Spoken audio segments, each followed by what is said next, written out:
Tetapi kita mau marah susah. Saya adalah stand up comedian yang paling sering ditegur oleh gereja. Saya belum pernah ditegur oleh KPI, Komisi Penyiaran Indonesia, Ormas, TNI maupun Polri. Saya paling sering disidang bahkan oleh gereja karena saya marah-marahin pendeta. Anda tahu saya marah-marahin pertama, ini gara-gara berdoa minta Tuhan suruh datang. Coba dengar deh soal Tuhan hadirlah di tempat ini, disuruh datang. Ini pendeta lupa ayat Alkitab berkata kalau Tuhan datang kiamat Pak. Jangan dipanggil Pak. Jangan. Alkitab berkata Yesus duduk di sebelah kanan Allah Bapa. Lu suruh turun. Itu Tuhan bukan teh celup naik turun naik turun. Jangan Pak. Beneran loh kalau saya dengar pendeta doa tuh.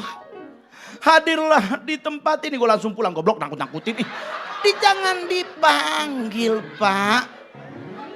Saya boleh jujur di agama Islam pun dibilang Isa Al-Masih datang.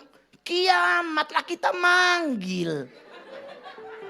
Jangan dipanggil Pak. Yesus sebelum naik ke surga dia bilang apa? Aku akan memberi pribadi yang ketiga namanya. Nah itu yang dipanggil jangan Tuhannya. Jadi kalau Tuhan datang telolet game. Stres gue langsung. Jadi jangan begitu Pak.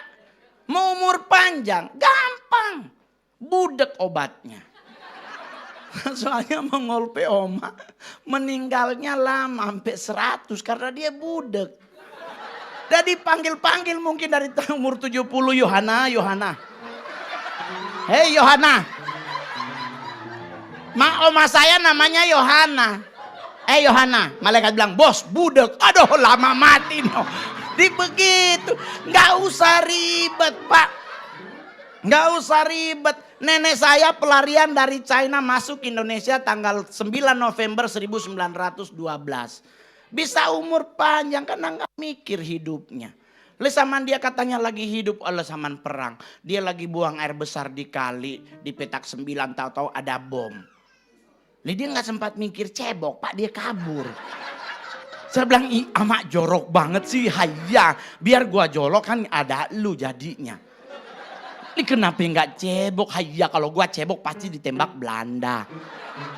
Bener zaman dulu kan ada bom pasti tentara Belanda. Terus mau tanya gimana bersihin? Ya udah gak usah mikir cari aja daun pisang. Dan saya pernah coba Pak pakai daun pisang. Ya ampun Tuhan Yesus setebal apapun koyak. Tuhan bertobat. Serius.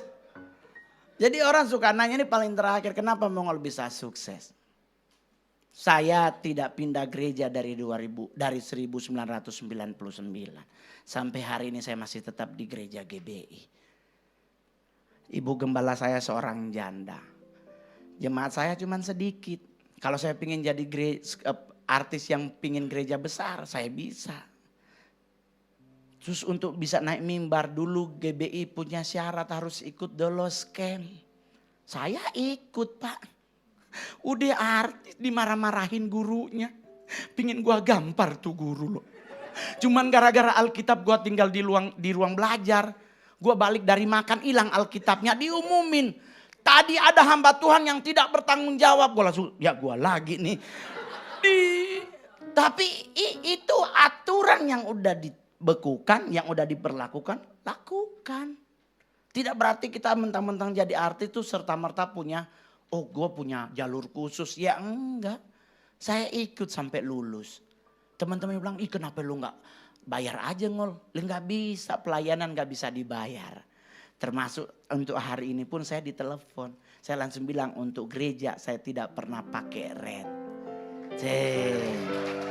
Karena kalau saya pakai red saya boleh jujur. Saya dengan calon stand up komedian termahal. Otomatis 55 juta 15 menit. Sekarang udah berapa? Yang kedua, kenapa saya tetap diberkati? Kenapa saya diberkati Tuhan? Karena saya taat dalam hal memberi apa yang Tuhan punya 10%. Anda jemaat di sini mau diberkati Tuhan, berani memberi 10% buat Tuhan. Ingat, bawa ke gereja, jangan ke ibu janda.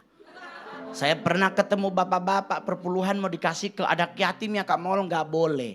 Diakonia untuk ke anak yatim, perpuluhan bawanya ke gereja.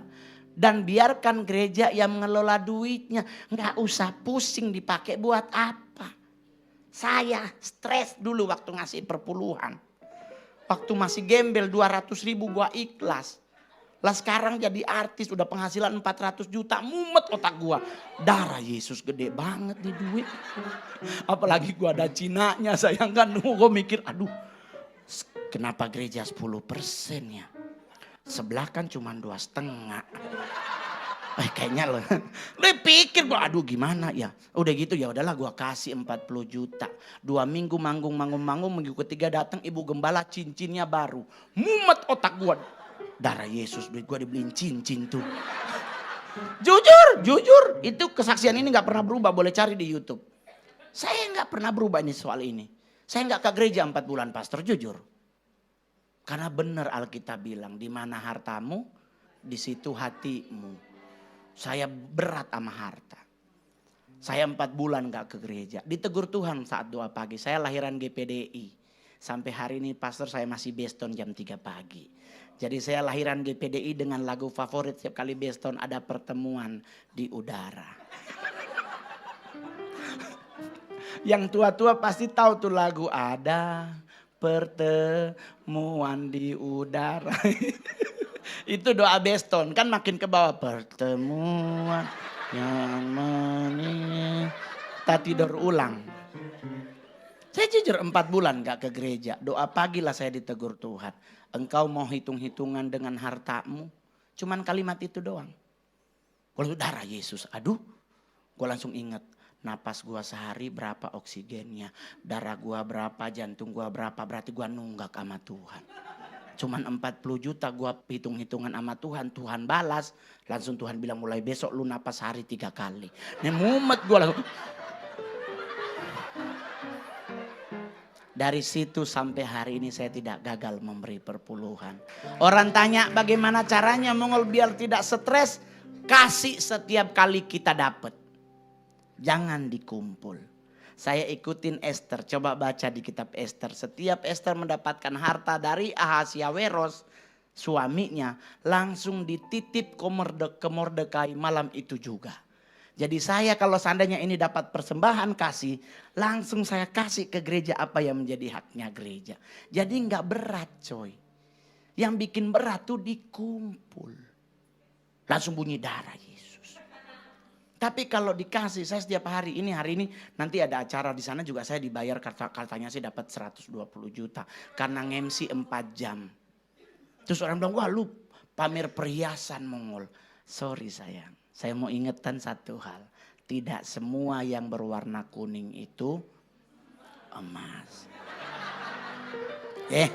Karena rantai kongguan pun rose gold. Jadi saya pakai barang emas segini banyak belum tentu asli sayang. Ini cuman trademarknya Mongol. Sama kayak di Lawyer ada Abang Hotman. Yoto dia cuma 2 biji tapi udah gede banget bunyi udah 5 karat.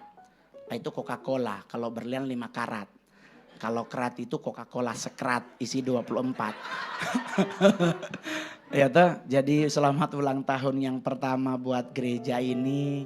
Gereja yang luar biasa. Jemaatnya sedikit, saya lebih suka daripada banyak, pastor, serius. Kalau boleh jangan terlalu banyak jemaatnya, biar hafal jemaat yang tidak hadir. Karena itu tugas gembala, kalau ada yang gak hadir kan dicari. Karena kalau dia nggak datang kan yang dituntut gembalanya. Itu kitab Yehezkiel bilang tuh kalau gembala ada jemaatnya terlantar diketok gembalanya bukan jemaatnya. Enak sedikit. Jadi ketahuan ada yang sakit, ada yang punya masalah. Kalau 10.000 ketahuan 6 bulan udah meninggal. Itu saudara Mongol. Mongol saudara meninggal 6 bulan baru datang bunga turut berduka cita. Busu. Siapa baru datangnya dari kemarin. Ternyata gereja baru dapat informasi. So telat, enak sedikit. Karena Yesus mencari lebih banyak kawanan kecil. Ya toh? Kawanan kecil gampang pastor untuk didewasakan. Karena Yesus datang mencari mempelai. Mempelai harus yang so dewasa. Karena Yesus bukan pedofil. Nih, jadi yang masih bayi-bayi rohani, Anda pingin dewasa, tetap di gereja sini. Ada komsel loh ternyata di gereja sini. Tuh, komsel itu adalah salah satu bentuk pendewasaan. Di situ kita akan ketemu orang, sharing bersama, masalah bersama, didoakan bersama. Bertumbuh step by step, nggak instan. Karena kalau bertumbuh step by step, pasti kita akan berdiri teguh. Kalau instan cepet jatuh. Saya sampai hari ini udah 24 tahun jadi anak Tuhan. Bertahan karena saya tidak pindah-pindah gereja. Pokoknya buat tim pengembalaan tetap dalam Tuhan. Buat ibu-ibu, bapak-bapak, topang gembala sidang Anda. Biar tetap berdiri menjadi tiang doa dan orang yang membuat kita bertumbuh. Karena kalau beliau bertumbuh berdiri tegak. Karena doa kita mendapatkan sinergi. Ya toh?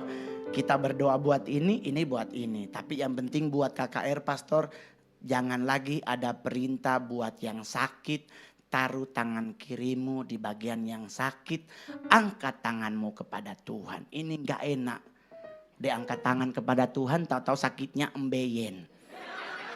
Kalau sakit dada, jantung kan enak. Perut enak. Lah kok embeyen gimana naruhnya? Aduh gimana? Karena pendeta kan nyuruh taruh di bagian yang... Lah kan dia bingung ini gimana. Masa gue begini kan gak lucu. Tangan kanan kepada Tuhan bagian yang sakit kiri. Gak enak.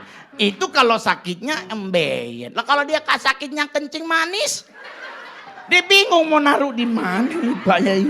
Ini bagaimana. Sebelahnya ada bencong. Sini gue yang bantu. Sekian dan terima kasih saya Mongol.